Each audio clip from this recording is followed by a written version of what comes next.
News 18 India. Middle east में Iran, फिलिस्तीन, Hamas के बाद अब अमेरिका का एक और बड़ा दुश्मन तैयार हो रहा है, जिसने अमेरिका को दहलाने की पूरी साजिश रच ली है। उसने कई दौर की बैठकें भी की है, लेकिन ऐसा कौन है जो अब अमेरिका में खून की नदियां बहाना चाहता है, जो अमेरिका में आत्मघाती हमला करना चाहता है? मैं आपको बताऊं, इसमें अल-कायदा का नाम सामने आ रहा है, लेकिन अल-कायदा अकेला नहीं है। अल-कायदा से किसी आतंकी संगठन ने बात की है। आपको याद होगा, ये वही अल-कायदा है जिसने 9/11 हमले में अमेरिका में खून की नदियां बहाई थी। अब यमन के हूती विद्रोहियों ने, जी हां, बिल्कुल सही सुना आपने, हूती विद्रोहियों ने अल-कायदा से कई दौर की बातचीत की है, बैठकें चली हैं। यानी कि यमन के हूती विद्रोही और अल-कायदा साथ मिलकर के अमेरिका, ब्रिटेन, यूरोप को दहलाने की साजिश रच रहे हैं। यहां तक की तो बात यहां तक पहुंच गई है कि आत्मघाती हमला कभी भी हो सकता है। और यह सब क्यों हो रहा है जानते हैं आप? जो लाल सागर का मसला है, दरअसल समुद्र में जिस तरीके से अमेरिका, ब्रिटेन ने जवाबी कार्रवाई की है, तो समुद्री ताकत में तो अब अमेरिका को जवाब नहीं दे सकते हूती विद्रोही। इसके लिए उसने तोड़ निकाला है अल-कायदा का।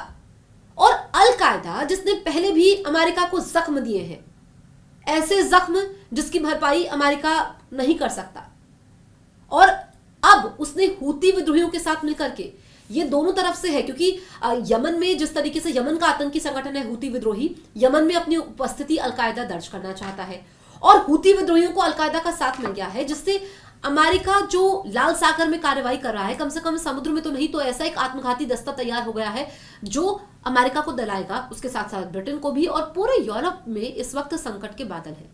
लाल सागर में जो जवाबी कार्रवाई की गई है, क्योंकि लाल सागर में हमने देखा कि जिस तरीके से हमले हो रहे थे, जहाजों पर हमले हो रहे थे, और लगभग 10 से 12% जो समुद्री इलाका है, लाल सागर का इलाका है, वो हूती विद्रोहियों के कब्जे में है।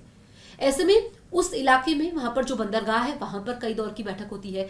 यमन की राजधानी सना में कई दौर की बैठक होती है, जिसमें एक बड़े हमले को अंजाम दिया जा रहा है। इस बात से अमेरिका भी वाकिफ है, इस बात से ब्रिटेन भी वाकिफ है, और इस बात से यूरोप भी वाकिफ है।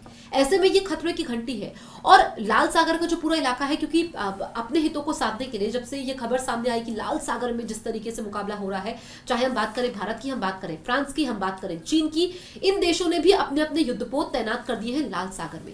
ऐसे में व्यापार बाधित ना हो, जो तमाम देशों के हित हैं उसको साधा जा सके, परेशानी ना हो। लेकिन हूती विद्रोही जो लाल सागर में आतंक मचा रहे थे, जो वो वहां पर खूनी खेल खेल रहे थे, उसका जवाब तो ब्रिटेन और अमेरिका ने दे दिया है। वहां पर युद्धपोत तैनात किए गए हैं, और हूती विद्रोहियों की पकड़ तो वहां पर थोड़ी सी कमजोर पड़ी है, पूरी तरीके से नदारद नहीं है।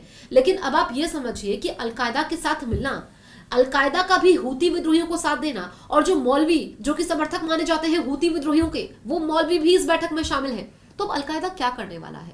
अमेरिका, जिसकी सुरक्षा का लोहा पूरी दुनिया मानती है, ताकतवर देश है, इस बात में कोई दो राय नहीं है।